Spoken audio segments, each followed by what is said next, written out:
Hello, I'm Tyler Dilts.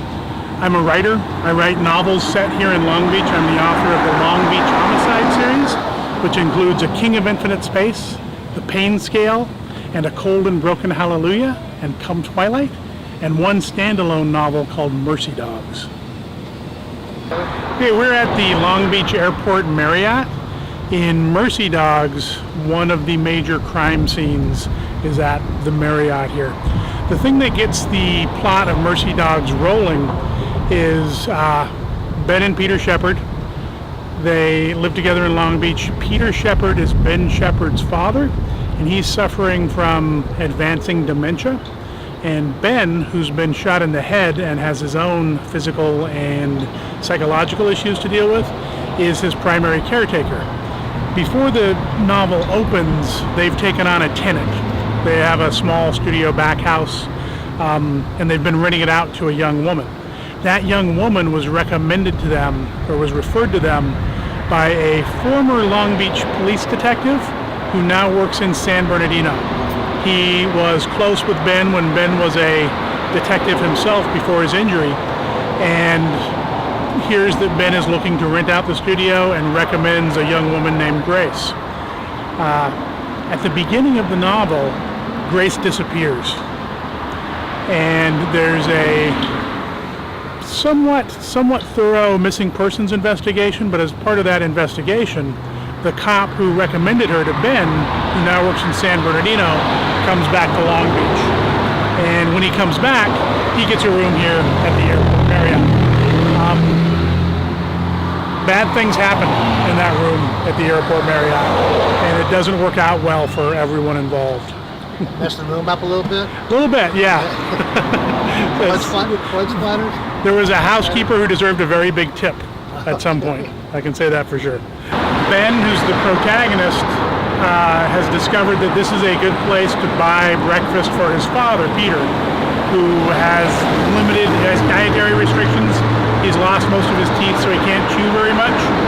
And Ben comes here to buy biscuits and gravy for his father. Now, in real life, did you eat here? I ate here a lot.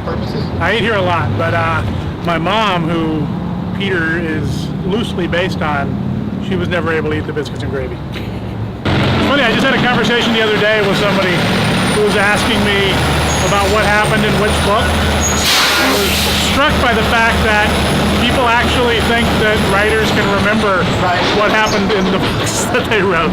But yeah, going back a few years, I can't remember. There's a lot of stuff I can't remember at all, but there's a lot of things I can't remember which book they showed up in.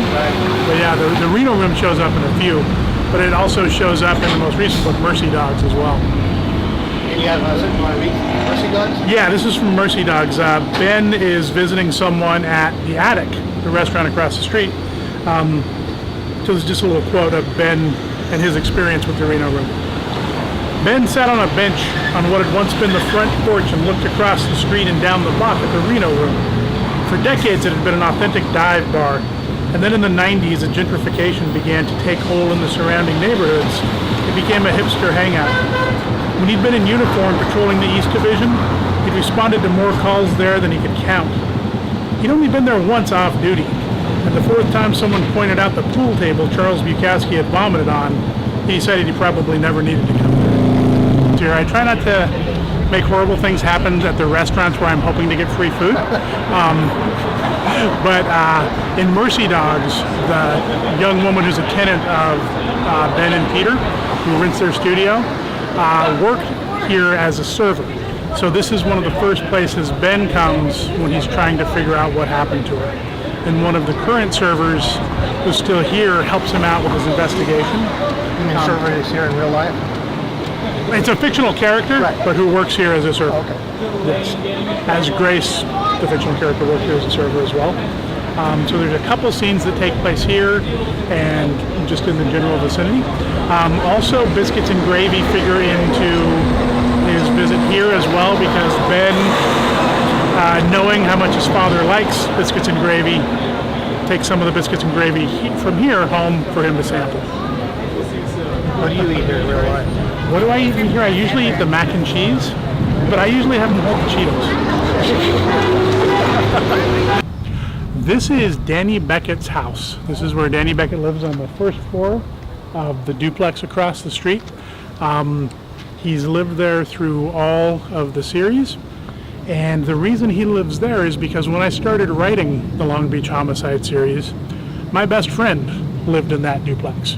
And I wanted to be able to write about a place that I felt like I knew really well. It was the perfect location. There's also the murder in that first book occurs at Wilson High School, which is right up the street. So it was the perfect location, and I knew the house really well. So I set it here. I actually even used the interior design that my friend had. He was a painter and an artist, and he had a lot of different things going on inside the house. My friend, who's read the books and is reading about the place where he lived almost 15 years ago, he says, I remember it better now than he does. I think I knew first that the murder was going to happen at Wilson High. And then I was like, oh, then the perfect place for Danny Beckett to live would be at my friend Dave's house. So you keep street names pretty much in your books? Pretty much, yeah. I like to... I'm on Google Maps all the time, making sure I get the directions right. On the off chance that some obsessed fan ever wanted to like stalk the places in the book, you can follow the directions in the book and they will take you to the actual places. So this is where you first killed somebody? This is my very first literary murder. Occurs right in this building behind us. People often ask me if I have regrets about some of the early stuff, if I do anything different. One of the big things that I would do differently now is when I was writing my first novel, King of Infinite Space, I knew I wanted the murder to be set here at Wilson High, but I was a little bit worried about whether people involved with Wilson High would appreciate having a murder set there. So I changed the name. I very stealthily disguised it as Warren High School, and they had a badger for a mascot rather than a bear. Fooled no one at all who lives in Long Beach. Everybody just said, why did you call Wilson High School Warren High School? And it turned out that even when I later met some people who worked at Wilson High, they said, oh, you should have named it Wilson High. We would have loved that. So I do regret that, especially since there's a Warren High School in Downey, which is 15 miles or so away. And some people have actually looked at a map and wondered how Danny Beckett got 15 miles on foot in such a short period of time. But yeah, that's one thing I would do differently. And it's the only thing that I have fictionalized of Long Beach, the only Long Beach location that I have fictionalized in the whole series. The other funny thing is the murder victim is an English teacher, and my wife is an English teacher. So people who read the book now always read into the fact that the murder victim is a high school English teacher, and I'm married to a high school English teacher. The funny thing though is I wrote that book before I met my wife, so there's no hidden psychological agenda there. It's just pure happenstance. But I do find it amusing that people always assume, oh wow, must have been a rough time, something going on there. The dead English teacher, that's a... But yeah, so Wilson High. All right. Not Warren High, Wilson. Beckett's favorite place, huh? It is Beckett's favorite place, largely because it's probably my favorite place too. But yeah, Enriquez is the holy land for Danny Beckett. He's been coming here for ages. It's appeared in, as we said, most of the novels. There's one particular sequence that's my favorite Enriquez sequence in the books because it's me fully taking over Danny Beckett's personality and griping about something. Several years ago, for a very brief period, Enriquez started serving breakfast, which seemed like a fantastic idea because Enriquez is almost always crowded, and almost every breakfast place in Long Beach is almost always crowded. So what could be better than Enriquez for breakfast? And it turned out it was absolutely fantastic.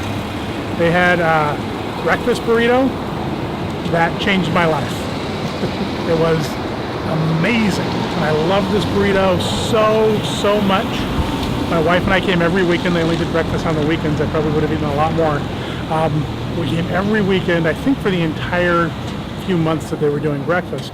There was never anybody here, which worried us. But then they finally decided that breakfast wasn't working, and they stopped serving breakfast, and that burrito went away. Did your life go back to the sad? It did. It was a much duller. It's like my life was in color for a while, and then it went back to black and white. But turns out that was Danny Beckett's favorite burrito as well.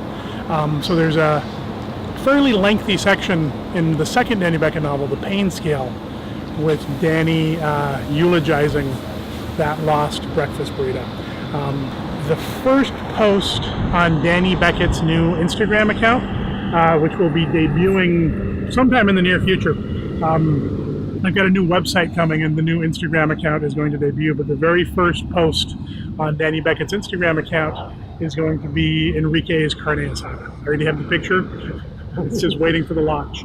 The Instagram account, I don't know how people will receive it. It's going to be a combination of actual places in Long Beach that Danny Beckett likes to eat and places where Danny Beckett solves imaginary murders.